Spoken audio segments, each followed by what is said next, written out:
В ноябре столбик термометра по утрам порой опускается ниже 20 градусов. Выходить из дома и отправляться на стылую остановку не очень-то и хочется.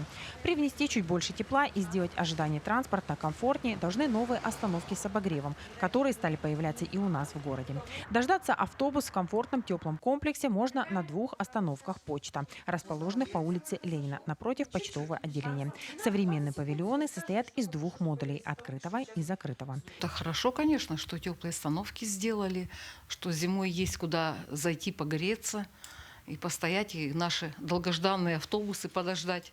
Красиво сделали.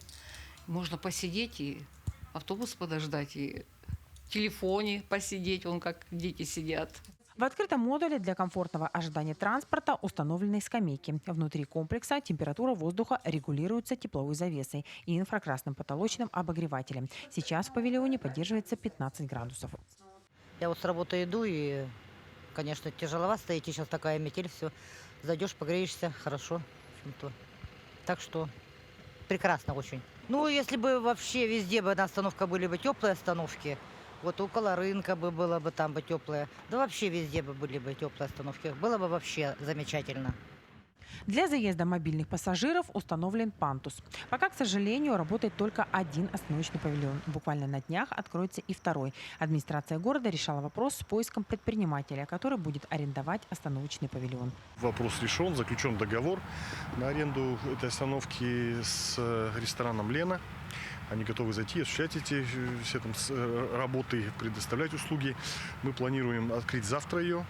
Надо сказать, что для безопасности жителей внутри каждого комплекса установлены камеры видеонаблюдения. Для комфортного ожидания имеются телевизоры и розетки. Ожидая прибытия городского транспорта, здесь можно перекусить и выпить горячий чай или кофе.